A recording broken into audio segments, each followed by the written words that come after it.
वो उनकी शादी की सालगिरह का दिन था। पति पत्नी एक दूसरे से नाराज थे। कुछ देर पहले दोनों में किसी बात पर जोरदार बहस हुई थी और ये नाराजगी उसका ही नतीजा थी।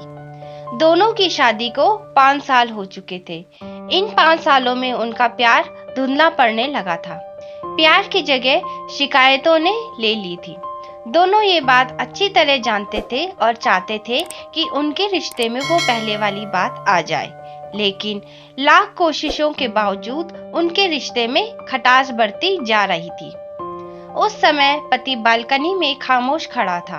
पत्नी उसके पास आई और उसे एक डायरी देते हुए बोली, मैं इन रोज रोज के झगड़ों से तंग आ चुकी हूँ। जरूर हम दोनों में कुछ खामियां हैं जिन्हें हमें दूर करना होगा, तभी हमारा रिश्ता बच पाएगा। मैं चाहती हूँ कि अगले 1 साल में तुम्हें मुझ में जो भी कमियां दिखाई पड़े वो तुम इस डायरी में लिख देना।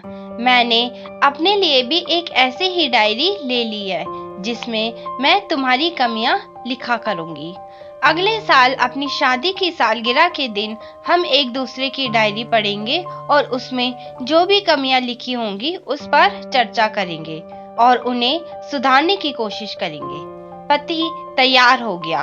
वक्त गुजरता गया और 1 साल बीत गया। शादी की सालगिरह आ गई। दोनों एक दूसरे के सामने बैठे हुए थे। पहले पत्नी ने अपनी डायरी पति की तरफ बढ़ाई।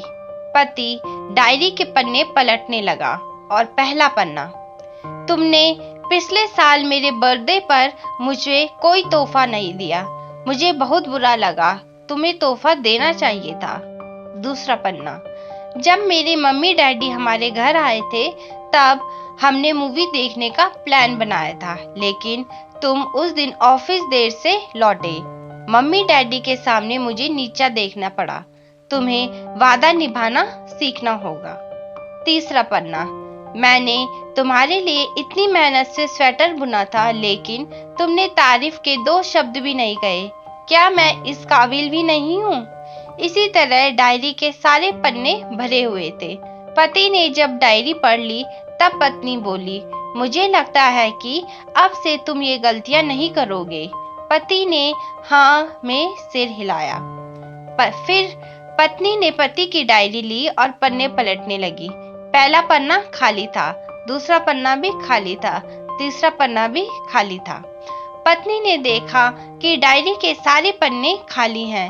वह नाराज होते हुए बोली, तुम मेरी एक बात भी नहीं मान सकते। मैंने साल भर कितनी मेहनत से पूरी डायरी लिखी और तुम एक पन्ना भी नहीं लिख सके। पति ने कहा, आखिरी पन्ना खोलो, उस पर मैंने सब लिख दिया है। पत्नी ने आखिरी पन्ना खोला और पढ़ने लगी। उसमें लिखा था, डियर, चाहे तुमसे जितनी शिकायतें करूं, तुमसे कितनी बहस करूं, सच ये है कि मैं तुम्हारा दिल से आभारी हूँ, क्योंकि इतने सालों में तुमने मुझे और मेरे परिवार को बहुत प्यार दिया है। इसलिए इस डायरी में लिखने के लिए मेरे पास कुछ नहीं है। ऐसा नहीं है कि तुम में कोई कमियां नहीं है, लेकिन तुम्हारे प्यार, समर्पण और त्याग के सामने वो सारी कमियां बौनी हैं। हजारों कमियां हैं मुझ में, इसके बावजूद तुम मेरी परछाई बनकर हरदम मेरे साथ रहती हो। भला अपनी परछाई की भी कोई कमी निकालता है? तुम जो हो, जैसी हो, मैं तुम्हें बहुत प्यार करता हूँ और इसी तरह तुमसे लड़ते झगड़ते और प्यार करते अपनी सारी जिंदगी गुजार देना चाहता हूँ। उम्मीद है तुम मुझे और मेरे परिवार को यूं ही प्यार करती रहोगी। ये पढ़कर पत्नी की आंखों में आंसू उमड़ आए। उसने उसी समय अपनी डायरी पति के हाथ से छीन ली और उसे जला दी। साथ में वो सारी शिकायतें भी जो इतने सालों से उसके मन में दबी हुई थी। पति पत्नी दोनों ने फैसला किया कि वे जैसे हैं वैसे ही एक दूसरे को स्वीकार करेंगे, अच्छाइयों के साथ, कमियों के साथ और ढेर सारे प्यार के साथ।